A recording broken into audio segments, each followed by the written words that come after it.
Hello good morning friends, कैसे हो? Hope so आप सब बढ़िया हो गए। Welcome to my YouTube channel UGC NET commerce made easy. यहाँ पे आपको पेपर 1 जनरल पेपर और पेपर 2 कॉमर्स का कंप्लीट सिलेबस कवर अप करवाया जा रहा है। दिसंबर 2023 के लिए ऑलरेडी फ्री बैच स्टार्ट हो चुका है, जिसमें आपको पेपर 1 का और पेपर 2 कॉमर्स का यूनिट 1 से लेकर 10 तक कंप्लीट सिलेबस करवाया जाएगा। डेली बेसिस पे स्ट्रक्चर्ड वे में यूट्यूब पे क्लासेस कंडक्ट हो रही हैं। पेपर 1 की हमारी ऑलरेडी 2 यूनिट्स टीचिंग एप्टीट्यूड और रिसर्च एप्टीट्यूड ऑलमोस्ट कंप्लीट है। बस रिसर्च एप्टीट्यूड की जस्ट 1-2 क्लासेस रह गई इंपॉर्टेंट टॉपिक्स की, और जो हमारा पेपर 2 कॉमर्स है उसमें हमारी first 3 units full fledge complete है। यूनिट 4 भी 1-2 दिन में कंप्लीट हो जाएगी।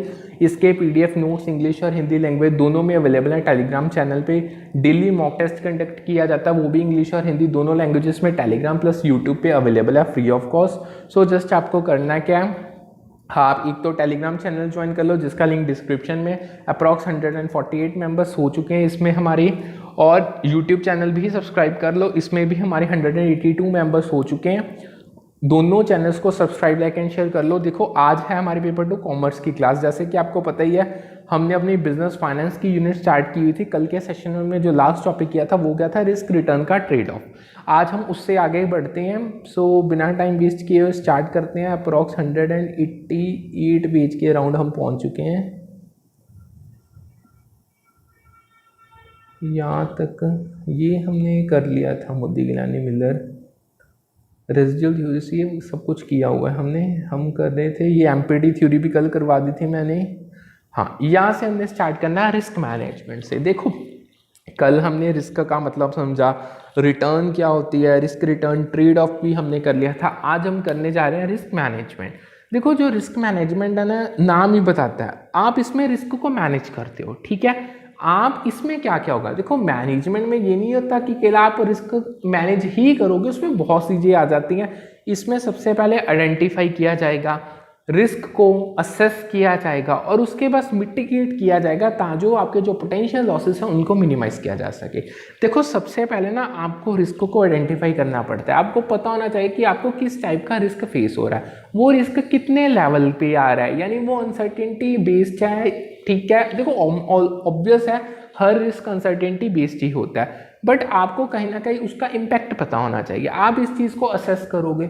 अब जब ये सारी डिटेल आपके पास होंगे, सारे एनालिसिस आपके सामने होंगे, फिर आप मिटिगेट करोगे रिस्क को, यानी अलग अलग रिस्क मिटिगेशन स्ट्रेटेजीज यूज़ की जाएंगी, वो भी हम आगे करेंगे। जिससे क्या होगा, जब ये आप स्ट्रेटेजीज को अप्रोप्रिएटली मतलब सही स्ट्रेटेजी को सही जगह पे लगाओगे तो जो आपके रिस्क से होने वाले पोटेंशियल लॉसेस है ना, वो कहीं ना कहीं मिनिमाइज हो जाएंगे। सो इसमें बहुत सारी स्ट्रेटेजीज आती है, जैसे एसेट एलोकेशन होगी, हैजिंग होगी, सेटिंग स्टॉप लॉस ऑर्डर्स हो गए, या इवन बहुत सारे रिस्क मैनेजमेंट फ्रेमवर्क्स और पॉलिसी हैं जिनको इंप्लीमेंट करके रिस्क को मैनेज किया जाता है। उसके जो होने वाले उससे जो पोटेंशियल लॉसेस हैं उनको मिनिमाइज किया जाता है। अब जो एसेट एलोकेशन है मतलब डाइवर्सिफिकेशन होगी एक हिसाब से। हैजिंग यानी आप अपने फ्यूचर के अनसर्टेनिटी से जो लॉस अराइज होंगे उनके अगेंस्ट हैज भी कर रहे हो। ठीक है, सो बहुत सारी ये स्ट्रेटेजीज है। इन शॉर्ट ये सारी की सारी रिस्क मैनेजमेंट के अंदर आ जाती। अब ना एक पेपर में क्वेश्चन आया था, वो था पोर्टफोलियो अप्रोच टू इन्वेस्टिंग। अब देखो जो ये पोर्टफोलियो अप्रोच टू इन्वेस्टिंग है ना, इसका प्राइमरी जो फोकस पता है किसके है, रिस्क को ऑप्टिमाइज करना। यानी जितना रिस्क ऑप्टिमाइज हो सके that is well and good for a company. अब जो ये अप्रोच है इसमें ना एक पोर्टफोलियो इन्वेस्टमेंट्स का कंस्ट्रक्ट किया जाता है, जिसका मेन मुद्दा कह लो या एम कह लो कि ये है कि रिटर्न्स तो मैक्सिमाइज करनी ही करनी। देखो वो तो हर पोर्टफोलियो का काम है। अगर आप इन्वेस्टमेंट कर रहे हो, चाहे एक इंस्ट्रूमेंट में कर रहे हो चाहे एक पोर्टफोलियो में इन्वेस्टमेंट कर रहे हो, जितनी ज़्यादा रिटर्न्स आपको मिलेंगी उतना ही आपके लिए बेनिफिशियल है, तभी आप उस चीज़ में इन्वेस्टमेंट करोगे। ये तो देखो हर पोर्टफोलियो का काम है। बट जब जो ये पोर्टफोलियो अप्रोच है ना इन्वेस्टिंग को लेके, इसका मेन काम है रिस्क ऑप्टिमाइजेशन। मतलब क्या हुआ, यानी जो पोर्टफोलियो आप कंस्ट्रक्ट कर रहे हो इन्वेस्टमेंट का, उसने आपके रिटर्न्स को मैक्सिमाइज तो करके देना ही देना है, बट उसने साथ के साथ ये चीज़ की जरूर श्योरिटी देनी है कि आपका रिस्क मिनिमाइज हो सके। यानी जो की ऑब्जेक्टिव फिर निकलता है ना इसका, कि आपको ना एक ऑप्टिमल बैलेंस फाइंड करना पड़ेगा रिस्क और रिटर्न में। यही रिस्क रिटर्न ट्रेड ऑफ में आपको बताया था। मतलब एक आपको ऐसा लेवल मिलेगा, बीइंग द ऑप्टिमम लेवल, जहां पे आपकी रिटर्न्स मैक्सिमम होगी, रिटर्न जो रिस्क उसके साथ एसोसिएटेड है वो मिनिमम होगा। यानी ये चीजें जब आप करोगे ना, आपको इन्वेस्टमेंट जो इन्वेस्टर हो, बीइंग अगर आप ही खुद ही इन्वेस्टर हो, सो आपको अपनी टॉलरेंस जो रिस्क टॉलरेंस लिमिट्स हैं वो देखनी पड़ेगी। मतलब एक बंदा एक हद तक ही रिस्क को बियर कर सकता है, ये चीज़ तो आपको क्लियर है। मतलब वो बंदा कितनी हद तक रिस्क को बियर कर सकता है, उसकी मतलब बियरेबल लिमिट क्या है, वो रिस्क टॉलरेंस होता है। उसके इन्वेस्टमेंट गोल्स क्या है, मतलब अगर वो कई जगह पे पैसा लगा रहा है, उसके पीछे उसका लक्ष्य क्या है, टाइम हॉरिजॉन क्या है, इन्वेस्टमेंट कितने टाइम के लिए की जा रही है, ये सब कुछ को ध्यान में रखना पड़ेगा। अब वो क्या कह रहे हैं, diversification, value protection and return appreciation, ये बहुत इंपॉर्टेंट कंसिडरेशंस है पोर्टफोलियो अप्रोच में। अगर आप डाइवर्सिफाई कर रहे हो, कैसे कर रहे हो, कौन कौन से सिक्योरिटीज में कर रहे हो, किन किन सिक्योरिटीज के कॉम्बिनेशन बना रहे हो, आपकी इन्वेस्टमेंट की वैल्यू प्रोटेक्ट हो रही है ना, कहीं ये ना हो कि आप मतलब अपने पोर्टफोलियो के चक्कर में आपकी इन्वेस्टमेंट की वैल्यू ही खत्म हो जाए, और रिटर्न्स जो आपके अप्रिशिएट हो रही हैं, मतलब रिटर्न्स मैक्सिमाइज हो रही हैं, ये सारी चीज़ों को बहुत कंसिडरेशंस दी जाती हैं पोर्टफोलियो अप्रोच में, क्योंकि ये वो मीन्स हैं जो आपको आपका रिस्क ऑप्टिमाइजेशन का मेन जो मुद्दा है, जो ऑब्जेक्टिव है पोर्टफोलियो अप्रोच का, उसको पूरा करने में हेल्प करेंगे। ठीक है, अब आगे आता है, अब इन चीज़ों को ना डिटेल में एक बार पढ़ लेते हैं। डाइवर्सिफिकेशन क्या होता है। देखो, डाइवर्सिफिकेशन एक ऐसी स्ट्रेटेजी जिसका एम यही है कि रिस्क को रिड्यूस किया जाए। अब रिस्क रिड्यूस कैसे होगा, जो देखो आपकी इन्वेस्टमेंट्स हैं उनको, मतलब ये रिस्क को ना स्प्रेड कर दिया जाता है ओवर डिफरेंट इन्वेस्टमेंट्स। आप इन्वेस्टमेंट्स कह लो, डिफरेंट एसेट क्लासेस कह लो, सेक्टर्स कह लो, या रीजन्स कह लो, वैसे मैं ये चीज़ आपको डिटेल में करवा चुका हूँ। यानी क्या होगा, आप अपने रिस्क को अब स्प्रेड कर रहे हो। ठीक है, जब आप डाइवर्सिफाई कर रहे हो तो जो इन्वेस्टर्स है ना, वो पोटेंशियली रिड्यूस कर रहे हैं कि जो उनके इंडिविजुअल इन्वेस्टमेंट के लॉसेस हो सकते हैं ना, जो उसका इम्पैक्ट है वो रिड्यूस हो जाए। मतलब कहने का मतलब देखो, अगर मैं सिंपल वे में बताऊँ, ये थ्योरी तो आप पढ़ ही लोगे। अगर मान के चलो, अगर आप सिंगल इन्वेस्टमेंट में मतलब एक ही एसेट क्लास में इन्वेस्ट कर रहे हो, तो अगर मान लो उससे प्रॉफिट हुआ तो वेल एंड गुड, अगर उसका लॉस हुआ, अगर वो सारा का सारा आपको बियर करना पड़ेगा। अगर आप सेम अमाउंट ऑफ इन्वेस्टमेंट 10 अलग अलग एसेट्स में इन्वेस्ट करके एक पोर्टफोलियो बना लेते हो, अगर मान लो 2 से 3 उसमें ऐसे एसेट क्लासेस हैं जिससे लॉसेस भी हो जाएंगे, तो जो लॉसेस का इम्पैक्ट है ना, वो आपके ओवरऑल रिटर्न्स पे नहीं इतना पड़ेगा। ठीक है, वो ऑफसेट हो जाएगा, क्योंकि अब जो रिस्क है जो बचे, अगर मान लो 3 एसेट क्लासेस आपको लॉस देंगी, बची जो 7 है वो तो आपको प्रॉफिट देंगी ना, पॉजिटिव रिटर्न्स देंगी। यानी ये डाइवर्सिफिकेशन, इन शॉर्ट आप अपने रिस्क को स्प्रेड कर रहे हो over the different class of assets. Next आता है वैल्यू प्रोटेक्शन। देखो, जो वैल्यू प्रोटेक्शन है ना, ये एक पोर्टफोलियो अप्रोच का बहुत इंपॉर्टेंट कंपोनेंट है। यहाँ पे जो इन्वेस्टर है ना, वो ट्राई करता है कि उसके इन्वेस्टमेंट्स ना प्रोटेक्टेड रहें फ्रॉम सिग्निफिकेंट लॉसेस। मतलब देखो, नो डाउट ये जो इन्वेस्टमेंट्स होती हैं इनमें रिस्क तो होते हैं, बट कई बार जो रिस्क है ना, इनकी आउटकम्स बहुत बुरी होती है, मतलब बहुत सिग्निफिकेंट लॉसेस हो जाते हैं। कई बार तो आपका प्रिंसिपल अमाउंट ही खत्म हो जाता है, इतने सिग्निफिकेंट लॉसेस होते हैं। तो जो वैल्यू प्रोटेक्शन है ना, इसमें इन्वेस्टर का काम ही है, मतलब वो हर जितना उसके हाथ में है वो उतना ट्राई करता है कि जो उसके इन्वेस्टमेंट्स है ना, वो प्रोटेक्टेड रहे, उनको सिग्निफिकेंट लॉस ना हो। यानी इसमें जो अलग अलग स्ट्रेटेजी आती है, जैसे सेटिंग स्टॉप लॉस ऑर्डर्स आ जाते हैं, या आपको हेजिंग टेक्निक्स को यूज करके प्रोटेक्शन प्रोवाइड की जाती है। ठीक है, आगे आता है रिटर्न एप्रिसिएशन। जो रिटर्न एप्रिसिएशन है ना, ये भी पोर्टफोलियो अप्रोच में कंसिडरेशन में लिया जाता है। मतलब ये भी एक इंपॉर्टेंट कंपोनेंट है। इसमें इन्वेस्टर क्या करता है, इन्वेस्टर का लक्ष्य क्या है कि उसने हायर रिटर्न्स को अचीव करना है और अपने फाइनेंशियल गोल्स को मीट करना है। मतलब देखो, जब भी आप इन्वेस्टमेंट करोगे, डैम श्योर आपका कोई ना कोई तो आपके एक्सपेक्टेड रिटर्न्स होंगे ना, मतलब आपके एक्सपेक्टेशंस होंगी। इन शॉर्ट कह लो कि मतलब एक्सपेक्टेशन जैसा, यानी आप समझ के देखो, हम जब भी कहीं पे पैसा लगाते हैं ना, हमें ये होता है भाई यहाँ से इतना पैसा तो बन के आना चाहिए, ये एक्सपेक्टेड रिटर्न्स होती हैं। सो इन्वेस्टर क्या करता है, उसका एम क्या है कि उसकी रिटर्न्स अचीव होनी चाहिए। ठीक है, उनकी रिटर्न्स हायर होनी चाहिए, अप्रिशिएट होनी चाहिए। सो तभी वो अपने फाइनेंशियल गोल्स को मीट कर पाएगा। बट जो ये ऑब्जेक्टिव ना, ये टिपिकली से बैलेंस करना पड़ता है विद रिस्क मैनेजमेंट, क्योंकि इन्वेस्टमेंट्स हैं, रिस्क तो साथ के साथ एसोसिएटेड। सो आपको ना रिस्क को कहीं ना कहीं मैनेज करके अपनी रिटर्न्स को अप्रिशिएट करना है, ताकि जो आपका ओवरऑल ऑप्टिमाइजेशन जो आपके पोर्टफोलियो के वो हो सके, मतलब आपकी रिस्क ऑप्टिमाइजेशन हो सके, आप एक रिस्क रिटर्न ट्रेड ऑफ को अचीव कर सको। ठीक है, समझ गए। अब आगे एक बहुत इंपॉर्टेंट मतलब रिस्क रिटर्न एनालिसिस का लास्ट टॉपिक आता है, पोर्टफोलियो बेटा क्या होता है। ये पेपर में बहुत बार आया, मतलब पूछो मत कितनी बार इसको पूछा गया। देखो, जो ये पोर्टफोलियो बेटा है ना, ये मेजर करता है सेंसिटिविटी पोर्टफोलियो की returns to changes in the overall market returns. मतलब देखो, एक मार्केट में ओवरऑल रिटर्न्स हैं। अब जो आपका पोर्टफोलियो बना है, यानी अगर मान लो मार्केट के रिटर्न्स में चेंजेस आते हैं, तो वो चेंजेस क्या इम्पैक्ट आपकी पोर्टफोलियो रिटर्न्स के ऊपर डालते हैं, मतलब आपकी जो पोर्टफोलियो रिटर्न्स है वो कितनी सेंसिटिव है मार्केट की रिटर्न्स को लेके, ये चीज़ आपको पोर्टफोलियो बेटा बताएगा। यानी ये इंडिकेट करता है कि सिस्टमेटिक रिस्क का लेवल कितना है जो आपके पोर्टफोलियो के साथ एसोसिएटेड है। ये चीज़ मैंने आपको कल भी बताई थी, एक होता है सिस्टमेटिक, एक होता है अनसिस्टमेटिक रिस्क। अनसिस्टमेटिक रिस्क मैं बता चुका हूँ, जो इंडस्ट्री स्पेसिफिक या फॉर्म स्पेसिफिक होता है, जिसे हम आइडियोसिंक्रेटिक रिस्क के नाम से भी जानते हैं। सो बट जो पोर्टफोलियो बेटा है इसका काम ये है कि लेवल ऑफ सिस्टमेटिक रिस्क बताना जो आपके पोर्टफोलियो के साथ एसोसिएटेड है। अब जो कुछ अलग अलग फैक्टर्स हैं जो पेपर में क्वेश्चन की फॉर्म में आए थे, मतलब उन्होंने आपको 7-8 ऑप्शन दी थी, वो कहते थे चूज करके बताओ कौन से ऐसे फैक्टर हैं जो पोर्टफोलियो बेटा के हैं, जो पोर्टफोलियो बेटा को इन्फ्लुएंस करते हैं। उनमें से सबसे पहला आता है पोर्टफोलियो का साइज। देखो जो आपका पोर्टफोलियो का साइज है ना, वो कहीं ना कहीं आपके बेटा को, पोर्टफोलियो बेटा को अफेक्ट करेगा ही करेगा। जितने बड़े पोर्टफोलियोस होते हैं उतनी ही डाइवर्सिफाइड एसेट एलोकेशन होती है, ये चीज़ तो आपको पता है। मतलब जितना बड़ा आपका पोर्टफोलियो होगा उतनी ही इसमें डिफरेंट एसेट क्लासेस होंगी, मतलब उतनी ही डाइवर्सिफिकेशन हुई होगी। और इसके रिजल्ट क्या होगा, इसका रिजल्ट ये होगा कि जो ओवरऑल पोर्टफोलियो बेटा है ना वो लोअर हो जाएगा, ठीक है, मतलब कंपेयर टू स्मॉलर पोर्टफोलियो। इन कहने का मतलब सिंपल भाषा में बताऊं, जितने लंबे चौड़े मतलब कहने का मतलब जितने डाइवर्सिफाइड पोर्टफोलियोस होंगे, जितनी उसमें ज़्यादा एसेट क्लासेस होंगी, उतना ही कहीं ना कहीं ओवरऑल रिस्क का लेवल कम होगा। सेकंड आता है इन्वेस्टमेंट लॉन्गेविटी। जो आपका टाइम है, आप कितने टाइम के लिए इन्वेस्टमेंट कर रहे हो जो कि एक पोर्टफोलियो में हेल्ड हो रही है, मतलब आपके पोर्टफोलियो में जो इन्वेस्टमेंट एसेट्स में की है आपने, वो कितने टाइम के लिए, वो चीज़ भी बेटा को अफेक्ट करती है। यानी अगर तो इन्वेस्टमेंट लॉन्गर ड्यूरेशंस के लिए है तो आप मतलब देखो जितना लंबा समय उतने डिफरेंट टाइप की मार्केट कंडीशंस आपको फेस करनी पड़ेंगी। सो उतने ही डिफरेंट लेवल्स आपको देखने पड़ेंगे और आपकी मार्केट रिटर्न्स आपके रिटर्न्स जो आपकी पोर्टफोलियो के रिटर्न्स पे उस पर इम्पैक्ट डालेगी ही डालेगी।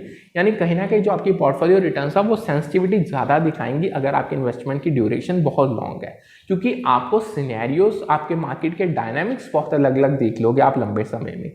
तीसरा आता है ट्रेडिंग वॉल्यूम।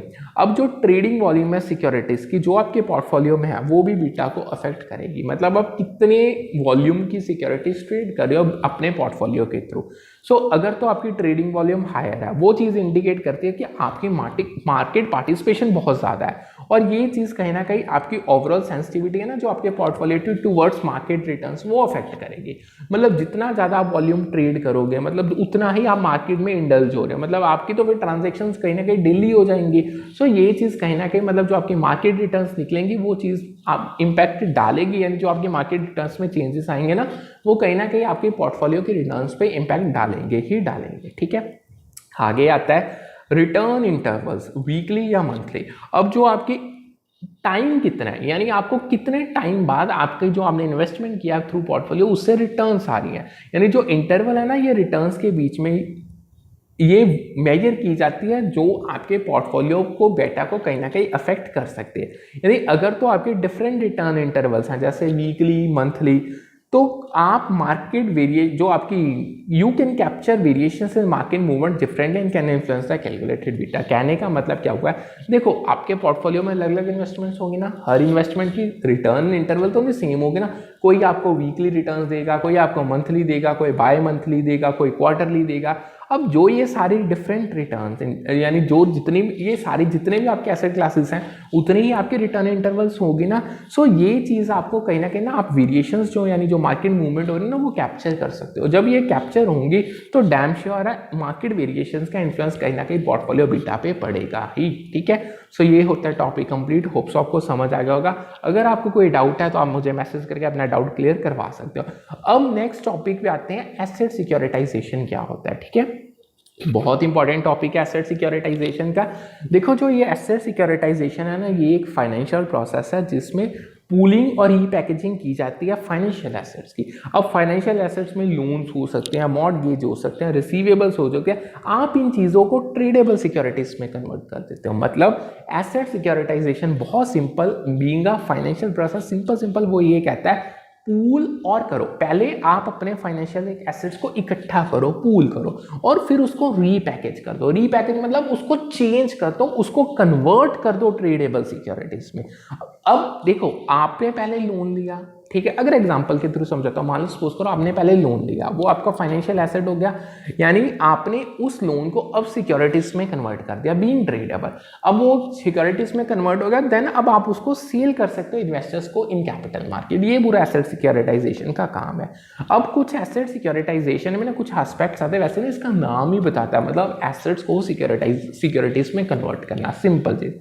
जो इसमें मेन की इंपॉर्टेंट एस्पेक्ट्स आते हैं उसमें सबसे पहला आता है पूलिंग ऑफ एसेट। देखो एसेट सिक्योरिटाइजेशन में जो कंपनी है ना वो कंबाइन करती है पूल ऑफ सिमिलर एसेट्स, यानी जो एसेट्स कहीं ना कहीं बिल्कुल सिमिलर है, आइडेंटिकल है, होमोजेनियस, उनको कंबाइन करके एक पूल बना दिया जाता है। अब इसमें लाइक अगर मैं आपको बताऊं सच एज पोर्टफोलियो मॉर्टगेजेस हो गया, ऑटो लोन्स हो गया, into single entity known as a special purpose vehicle और स्पेशल पर्पस एंटिटी। मतलब क्या है, एसेट सिक्योरिटाइजेशन में क्या होता है, कंपनी कंबाइन कर देती है सिमिलर एसेट्स के पूल को, यानी मान लो अगर सारे कितने अलग अलग मॉर्टगेजेस हैं उनको कंबाइन करके एक पोर्टफोलियो बना दिया जाता है मॉर्टगेजेस का। सेम तरीके से ऑटो लोन्स का भी आप पोर्टफोलियो बना सकते हो। अब जो ये पोर्टफोलियो बना है इसे एक सिंगल नाम दे दिया जाता है, इसको सिंगल एंटिटी में, जिसको हम स्पेशल पर्पस व्हीकल एसपीवी के नाम से या स्पेशल पर्पस एंटिटी एसपीई के नाम से जानते हैं। ये दो नाम आप याद रखना, ये आपको पेपर में बहुत बार पूछे गए हैं।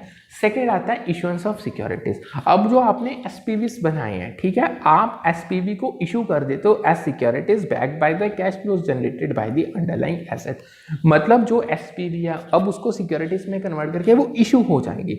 अब जो ये आप सिक्योरिटीज को इशू करोगे ना कहीं इनके बैक पे, मतलब ये बैक है, इनको सपोर्ट है कैश फ्लोज की, जो ये अंडरलाइंग एसेट्स खुद जनरेट कर रहे हैं। यानी जो ये सिक्योरिटीज है जिन्हें हम एसेट बैक सिक्योरिटीज एबीएस के नाम से भी जानते हैं, कहीं ना कहीं रिप्रेजेंट करते हैं जो rights to receive payments from underlying asset. मतलब देखो आप जिसको भी ये सिक्योरिटी ट्रांसफर करोगे, मतलब आप कैपिटल मार्केट में अगर इन्वेस्टर्स को ये सिक्योरिटीज ट्रांसफर करोगे, सेल करोगे, तो कहीं ना कहीं आपके पास राइट है कि इन सिक्योरिटीज में जो अंडरलाइंग एसेट्स है वो आपको पैसा बना के आपके पास आएगा।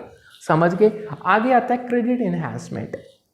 देखो अगर आप इनहेंस करना चाहते हो क्रेडिट की क्वालिटी और मार्केटेबल की एसेट बैक सिक्योरिटीज ईबीएस की, तो क्रेडिट इनहेंसमेंट को एम्प्लॉय करना ही पड़ेगा। मतलब अगर तो देखो एसेट बैक सिक्योरिटीज है, अगर आप उनकी क्रेडिट क्वालिटी, बहुत इंपॉर्टेंट चीज़ है, अगर उनकी आप क्रेडिट क्वालिटी और उनकी मार्केटेबिलिटी की वो जल्दी जल्दी सेल हो जाए, ये दो चीज़ें इंक्रीज करना चाहते हो, इनहेंस करना चाहते हो, तो आपको क्रेडिट इनहेंसमेंट को एम्प्लॉय करना ही पड़ेगा।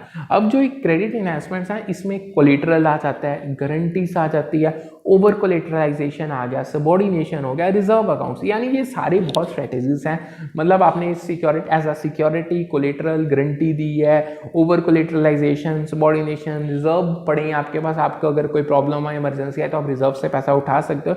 ये चीज़ कहीं ना कहीं इन्वेस्टर्स को प्रोटेक्ट करती है कि उनको अगर वो ये सिक्योरिटीज से इन्वेस्ट कर रहे हैं, मतलब अगर वो कंपनी को पैसा दे रहे हैं, तो उनका मतलब उनका कोई भी पोटेंशियल डिफॉल्ट रिस्क उनको फेस नहीं करने पड़ेंगे। ठीक है। नेक्स्ट मेजर आता है सेल ऑफ सिक्योरिटीज। अब जो ये एसेट बैक सिक्योरिटीज है इनको इन्वेस्टर्स को सेल कर दिया जाता है कैपिटल मार्केट में। ठीक है, यही चीज तो हम मेन मुद्दा ये है एसेट सिक्योरिटाइजेशन। ये ना कहीं आप ऐसे भी समझ सकते हो, ये मैं आपको प्रोसेस करवा रहा हूँ एसेट सिक्योरिटाइजेशन का।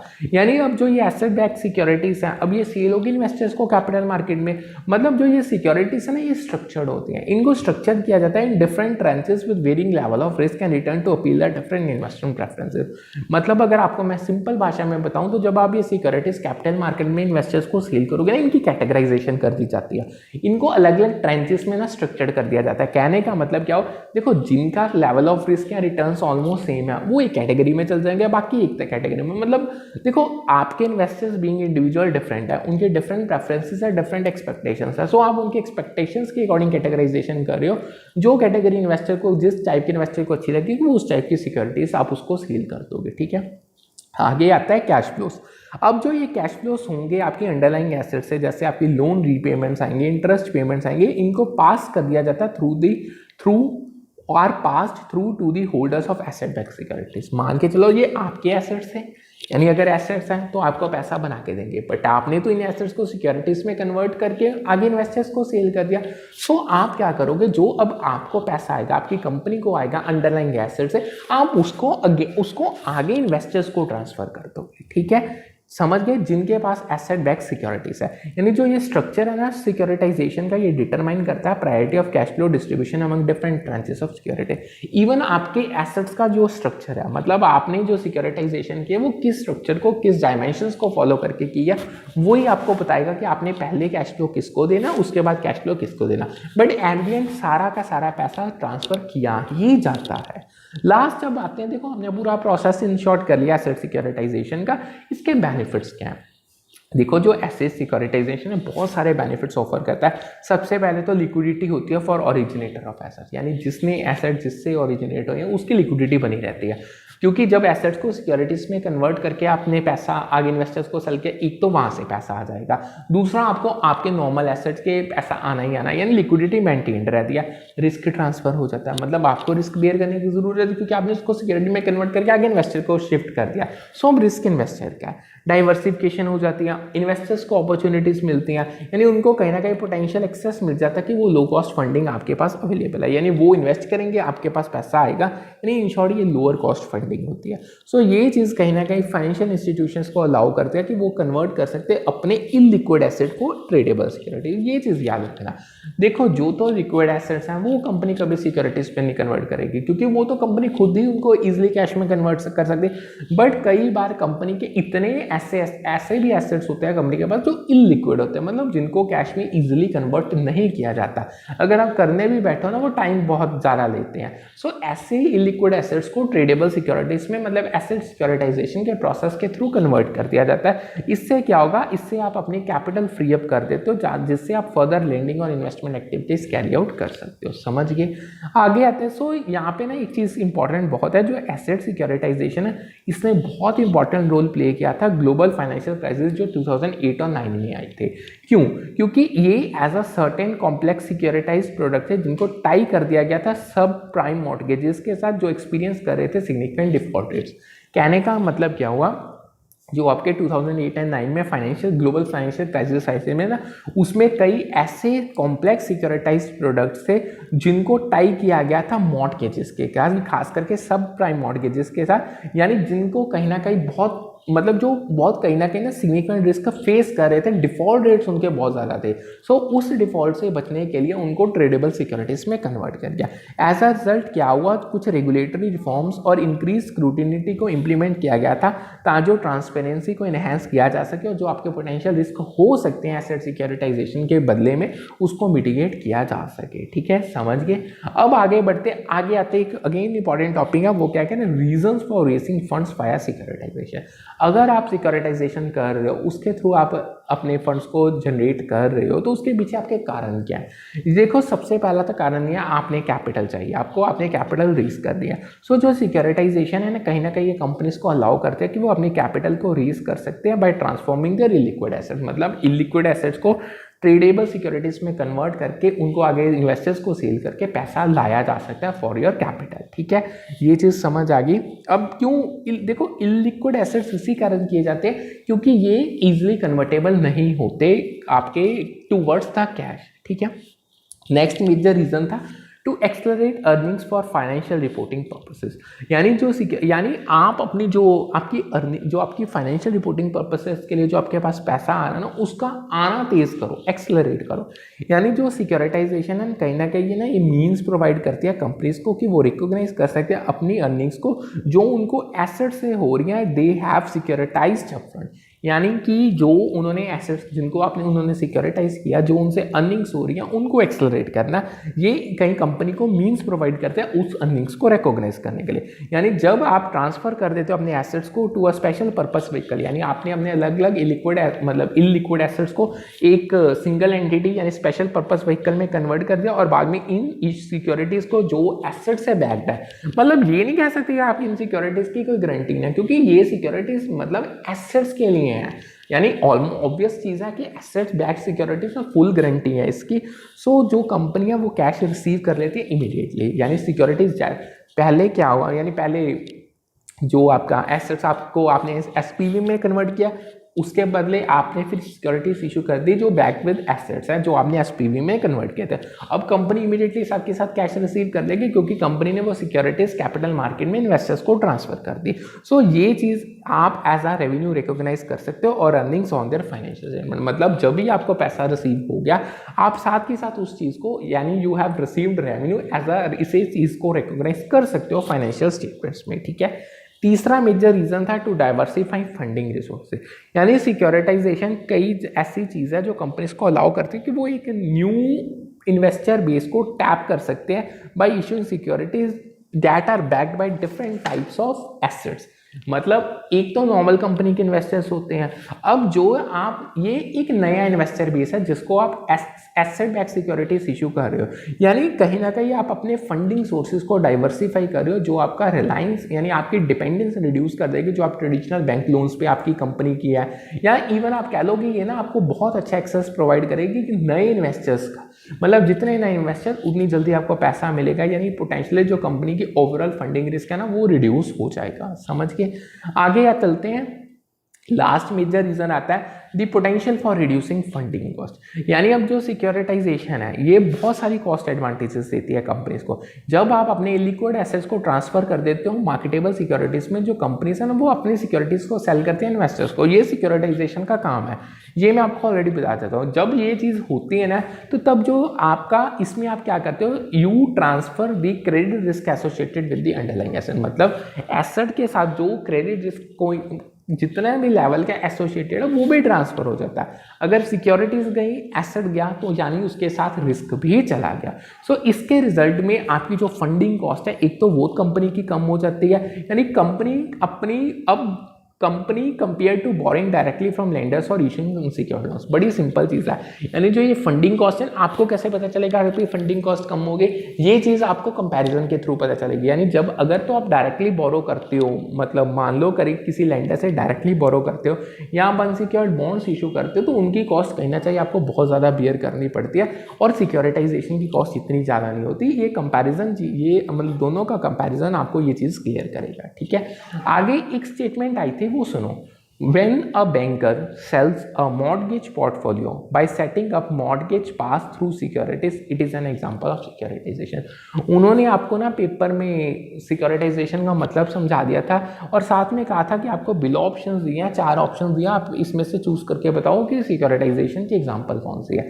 सो जब बैंकर ना यानी बैंकर है जो यानी जो खास करके बैंक्स ही होते हैं, जब वो आप अपना एक मॉर्गेज पोर्टफोलियो सेल कर देते हैं। अब सेल कैसे करेंगे, पहले वो एक मॉर्गेज पास थ्रू सेट करेंगे सिक्योरिटी थ्रू सिक्योरिटीज, वही प्रोसेस है सेम, यानी उन्होंने एक मॉर्गेज पास थ्रू सिक्योरिटीज का सेट कर लिया, उसके थ्रू अपना मॉर्गेज पोर्टफोलियो सेल कर दिया।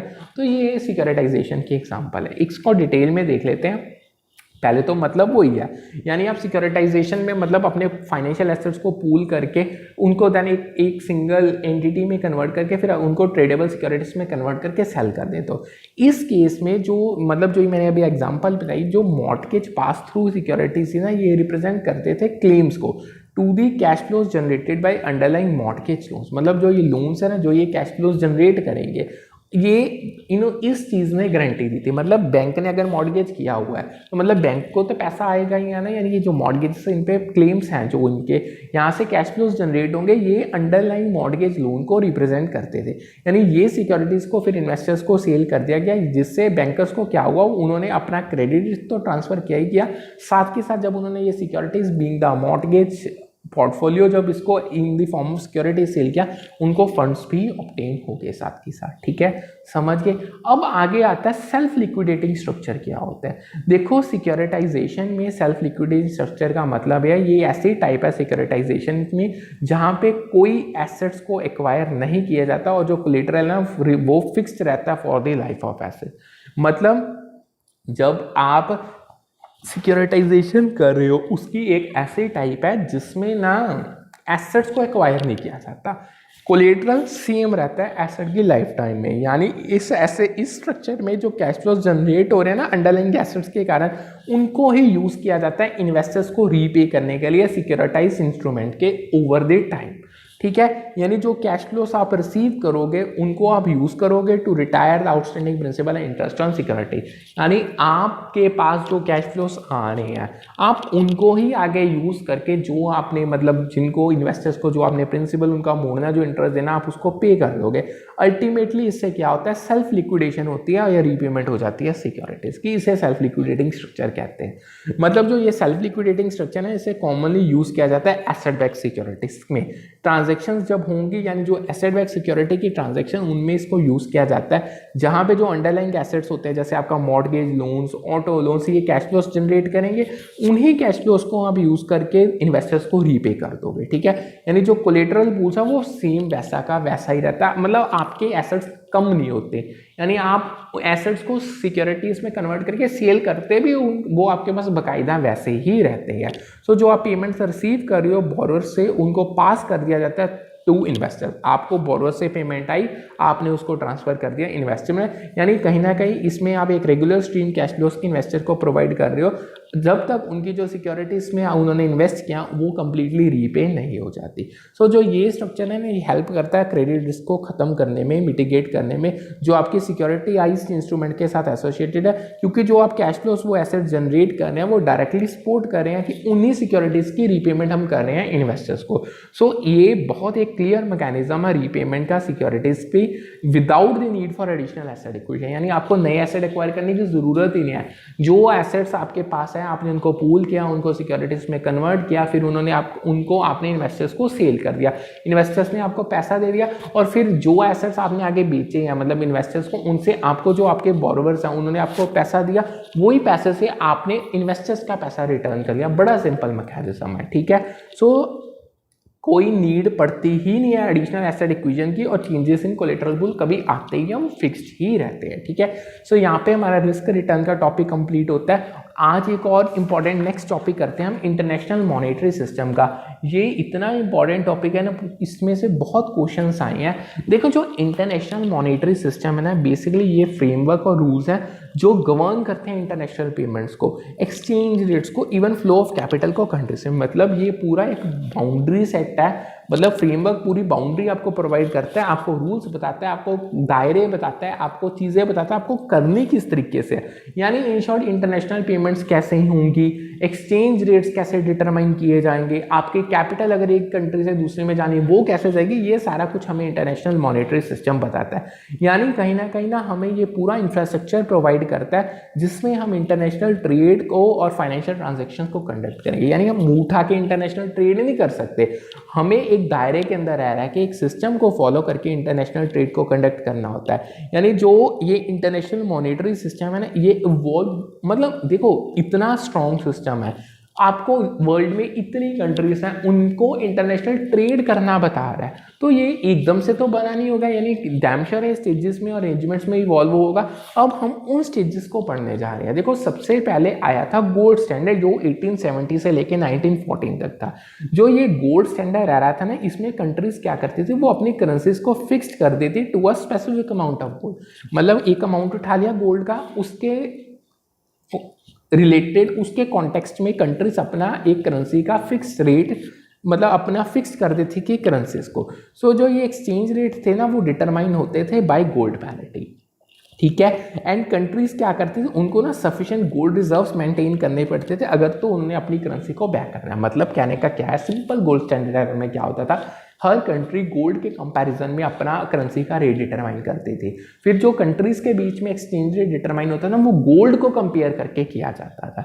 यानी जो ये गोल्ड स्टैंडर्ड था ना ये कहीं ना कहीं स्टेबिलिटी थी इसमें इंटरनेशनल ट्रेड अच्छे से फैसिलिटेट हो रहा था क्योंकि एक बार चीज़ें डिटरमाइन होगी वो ही चलती जा रही थी।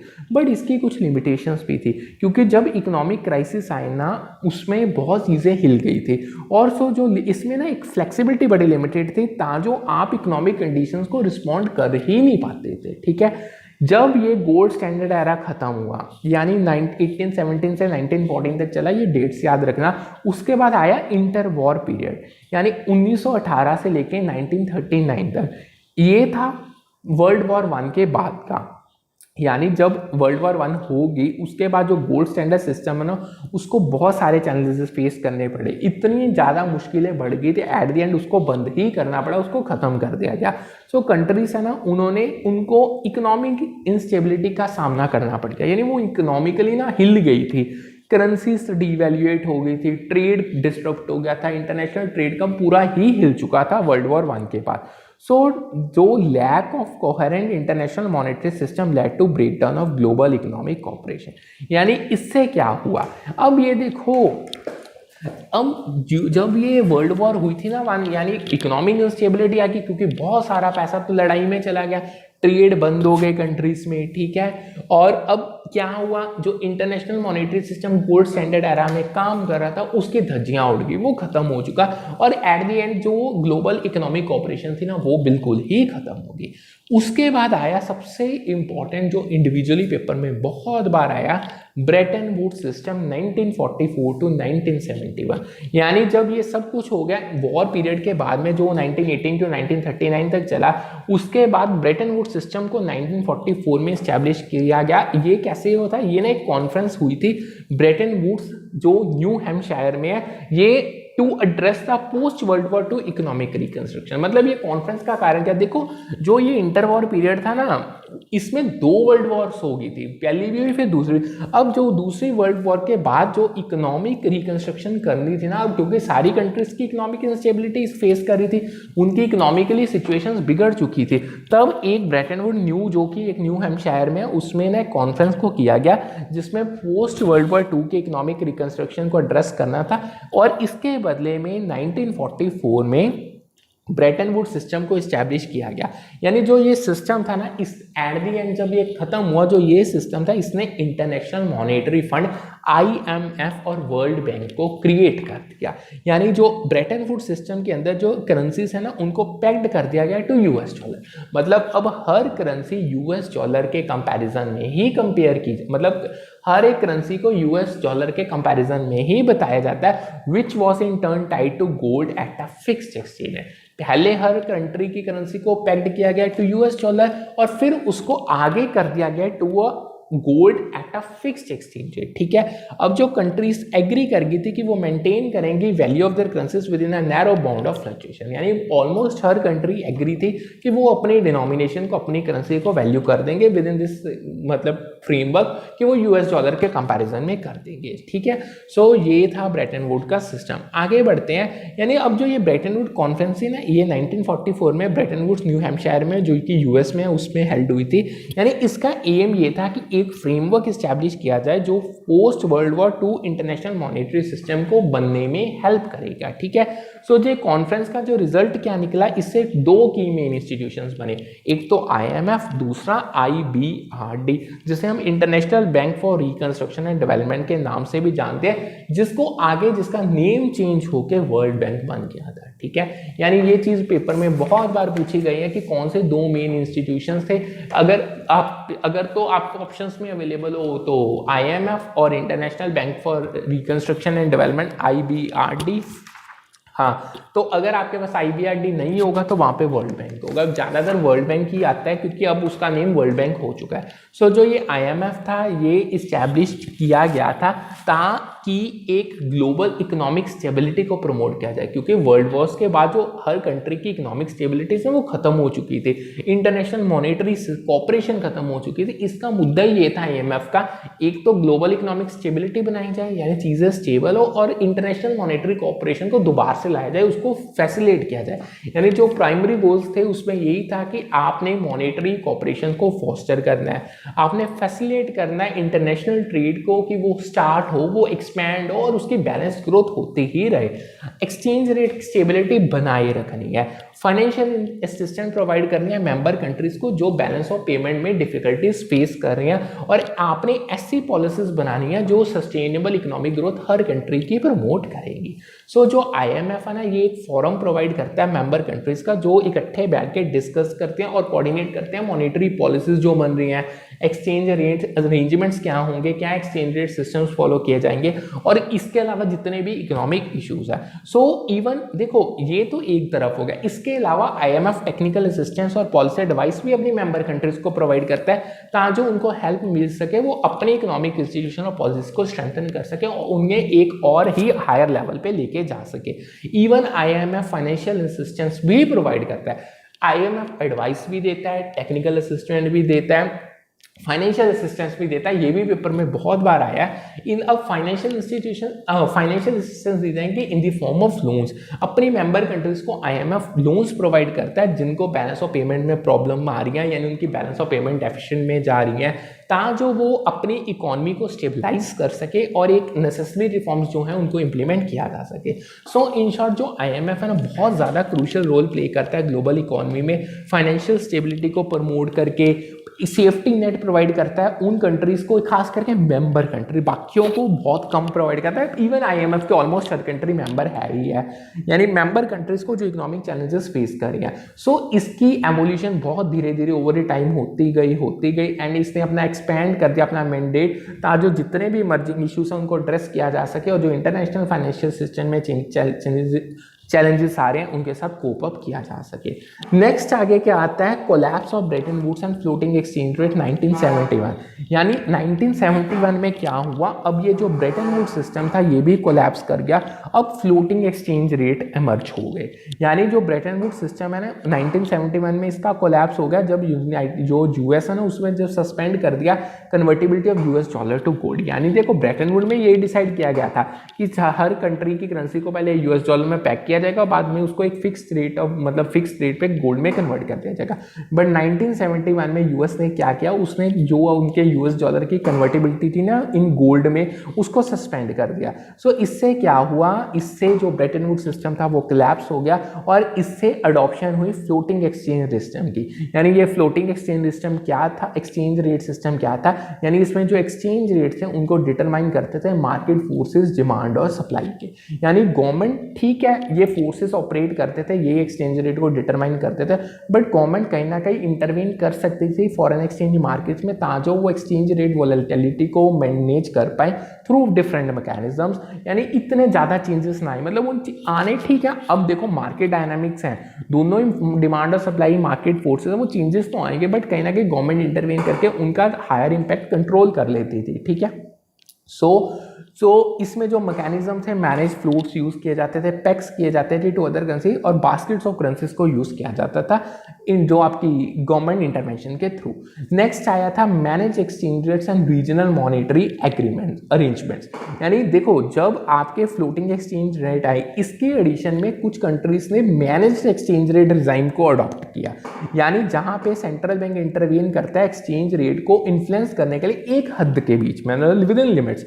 मतलब कुछ कंट्रीज ने क्या किया, वो इंटायरली मतलब मार्केट पे डिपेंड नहीं, उन्होंने manage exchange rate design follow किया जिसमें उस कंट्री का जो सेंट्रल बैंक है वो इंटरवेन करेगा ताकि जो एक्सचेंज रेट में ज़्यादा फ्लक्चुएशंस ना आए। बट जो ये इंटरवेंशन होगी ना सेंट्रल बैंक की, कुछ लिमिट्स के अंदर ही होगी। अब जो ये रीजनल मॉनेटरी अरेंजमेंट से जैसे यूरो जोन या आप कह लो use of common currencies like euro, इनका एम यही था कि जो इकोनॉमिक इंटीग्रेशन एक तो उसको इन्हेंस किया जा सके और जो स्पेसिफिक ज्योग्राफिक रीजन के बीच में स्टेबिलिटी है ना वो बनाई जा सके। ठीक है, समझ गए। आगे आता है international monetary corporation and organization. अब ये बस वो मेन जो हमारा इंटरनेशनल मॉनेटरी सिस्टम वही तक था।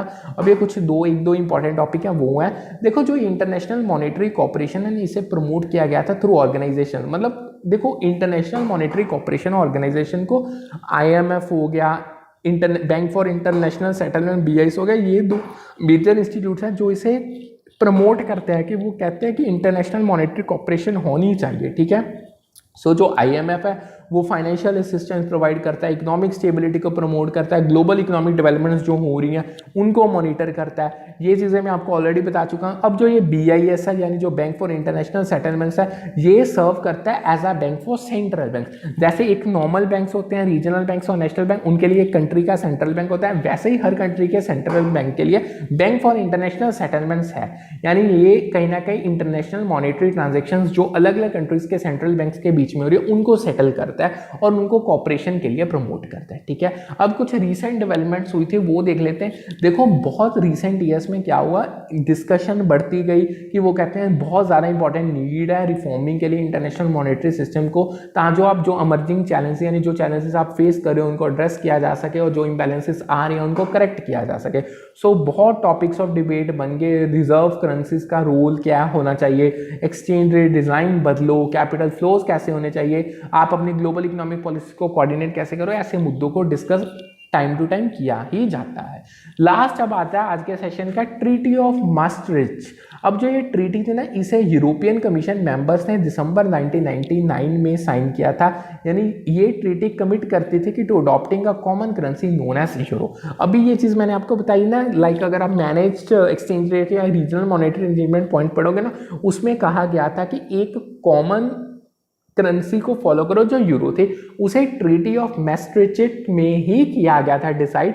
1999 में दिसंबर में यूरोपियन कमीशन मेंबर्स ने ट्रीटी साइन की थी कि उन्होंने कहा था हम एक कॉमन करेंसी जिसको यूरो के नाम से जाना है अडॉप्ट किया जाएगा, जिसको कॉमनली नाम ट्रीटी ऑफ मैस्ट्रिचिट का नाम दिया जाता है। सो अगर मैं सिंपल वे में कंबाइन करूं तो बस ये चीज़ ज़रूर याद रखना कि जो ब्रेटन वुड कॉन्फ्रेंस है 1944 में हुई थी, जिसके रिजल्ट में IMF बना था और international bank for reconstruction and development IBRD बना था, जिसको नेम चेंज करके अब वर्ल्ड बैंक है। और ये दोनों वर्ल्ड बैंक ग्रुप के मेंबर्स हैं। वर्ल्ड बैंक ग्रुप हमने स्टार्टिंग में ही जब हमने कॉमर्स का सिलेबस स्टार्ट किया था पढ़ा था, बाकी एक बार मैं इसको फिर करवा दूंगा। यानी ये दोनों वर्ल्ड बैंक ग्रुप के मेंबर्स हैं। इसमें बेसिकली 5 मेंबर्स हैं, वो हम आगे करेंगे। सो यहाँ पे होता है हमारा इंटरनेशनल मॉनेटरी सिस्टम का टॉपिक भी कंप्लीट। सो करते हैं आज का सेशन वाइंड अप। कल हम आगे करेंगे फॉरेन एक्सचेंज मार्केट, उसमें एक्सचेंज रेट और हेजिंग टेक्निक्स को करेंगे। ऑलमोस्ट बस मान के चलो 1 और 2 या हद 3, बस 3 क्लासेस हद हैं और इससे हमारी बिजनेस फाइनेंस की यूनिट कंप्लीट हो जाएगी। फिर हम 5वीं यूनिट स्टार्ट करेंगे बिजनेस चैट और मैथ्स की। ठीक है, करते हैं सेशन वाइंड अप। कल मिलते हैं with a new session with a new set of topics. Good afternoon, have a nice day ahead.